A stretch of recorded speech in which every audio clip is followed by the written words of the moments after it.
What will you trade when the dollar is worthless and the stores are bare? Good evening, folks, and welcome back to another episode of Silver Dad Knows. Remember, always live with no edits. If this is your first time here, hit that subscribe button now, as you're going to like what I'm about to say. So yes, folks, just to begin this evening, I am presenting to you right here a 2022 1-ounce silver DC Comics Justice League Aquaman piece. And this makes the fourth release in the exclusive Justice League series. This limited edition coin is a true collector's item with the worldwide mintage of just 15,000 pieces, making it a rare and highly sought after addition to any silver collection.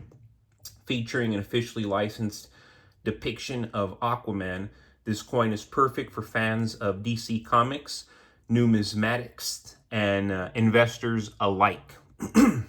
Given its limited quantity, demand is expected to be high, so don't wait too long to secure yours. I'll tell you right now, this is a very, very rare piece, as I already mentioned. And just by chance, I was lucky to stumble upon it at a very good price.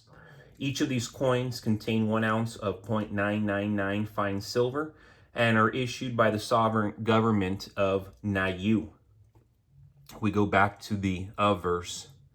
Absolutely stunning, showcasing the classic right-facing portrait of Queen Elizabeth II, along with the coin's face value and year of issue, 2022. Then yes, back to the reverse, featuring Aquaman in a powerful swimming pose with his emblem displayed prominently beside him to ensure authenticity. The Aquaman trademark and DC Comics copyright are included on the design.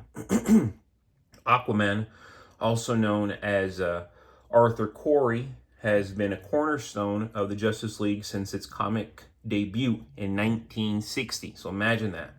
This is some time ago. Initially portrayed as an outcast raised on land, he later discovers his Atlantean royal lineage and rises to become the legendary king of Atlantis.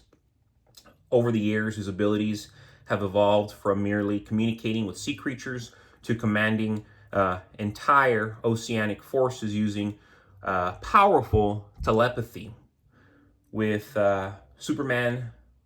superhuman strength, agility, and the ability to breathe underwater, Aquaman remains one of the most formidable and enduring superheroes in DC Comics. I would say truly, truly underrated, as we don't hear too much about Aquaman these days, aside from that blockbuster film they made recently. Up until then, Aquaman was being forgotten about, but I'm here to bring him back. And real quick, folks, before I continue, I want to give a quick shout out, and this is to my loyal subscriber, always loyal subscriber, Veritas Files. No, I know too much and have read too much to be tossed about by the variety of narratives, AI or otherwise, and I prefer to stay grounded in the fact that I trust in the creator of the universe and have been told what happens at the end of the story. I will continue to watch the horizon and stay focused on the fact that God is sovereign over all things. My job is to fulfill my moral responsibilities and be wise in the face of coming storms. Beyond that, I trust that God will fight all of the battles and circumstances that I cannot. Keep stacking. Awesome comment right there coming from Veritas Files. And what I love right there is that you are putting your trust in God before you're putting it in yourself, before you are putting it in man. And that's something that I struggle with, where, yes, I need to allow God to do his part, because he's the ultimate master. He's the ultimate king. Who am I to think that I can outsmart God? It's just plain ignorant. And so I love it that you say that you're trusting in God more than anything. You're choosing to store your treasures more so in the kingdom of heaven than this worldly, eroding place that we currently dwell in. But again, awesome comment from my loyal subscriber, Veritas Files. I always appreciate your wise words. Going back to the title of this episode, Silver or Starvation. is more than a dramatic phrase. It's a wake-up call for those paying attention to the shifting foundations of our global economy. As inflation erodes purchasing power, fiat currencies continue to lose value while central banks and billionaires accumulate hard assets. In times of economic collapse or crisis, which we're living in, physical silver stands out as one of the few tangible forms of real wealth. When trust in governments, banks, and paper money evaporates, silver remains a universally accepted store of value. Remember, not just here in the West, not just up there with our friends in Canada, not just down there with our friends in Mexico, but all over the world, Europe, the Middle East, Asia, everywhere. Historically, silver has been a lifeline during financial breakdown. From ancient trade routes to modern black markets, silver coins have bought food, they have bought land, and they have bought security when national currencies become worthless. And we all know that that is the trend that always follows suit. During Argentina's currency collapse and Venezuela's hyperinflation, those with physical precious metals could still trade for necessities.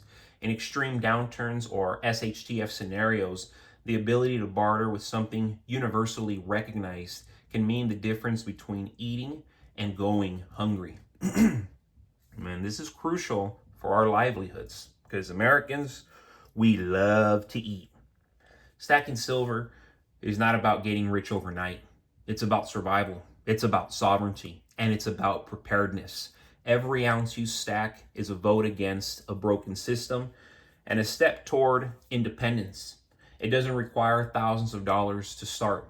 Even a few ounces a month, accumulated steadily, can build a meaningful reserve over time. And you're looking at it, folks. I mean, that's how I started in this game.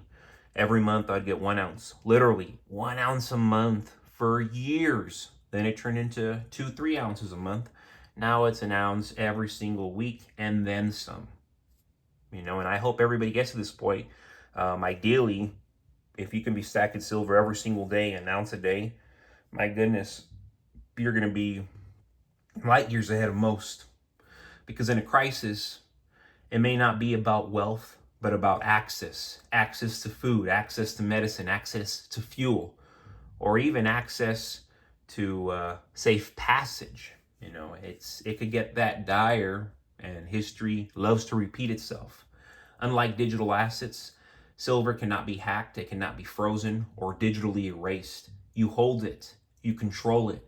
It's immune to power outages, government overreach, and technological failure. When banks shut down or impose withdrawal limits, those relying on digital money are stuck. Stackers, on the other hand, still have access to real, portable value. In that moment, silver isn't just a financial asset, it becomes a tool for survival. The phrase silver or starvation isn't hyperbole. When you study history, especially, empires collapse, currencies die, and grocery store shelves empty literally in hours.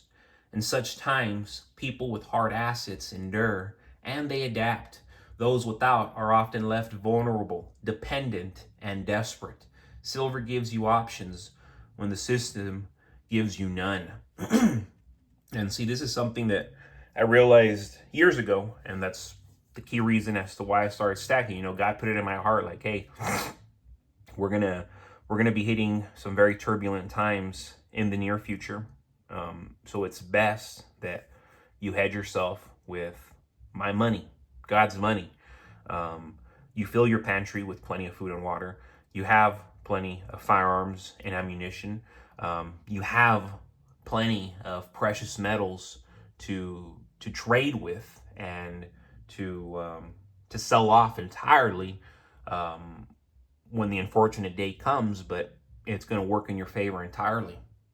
Stacking physical silver is a low-tech, time-tested, and deeply human strategy. It's a quiet rebellion against inflation, debt, and digital dependence. When the lights go out, economically or literally, those who stack silver will not be the ones starving.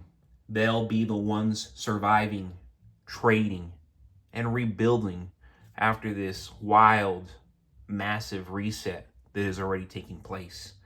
But folks, as always, thank you so much for joining us for another evening of Silver Dad Knows. God bless you, God bless your household, and God bless America.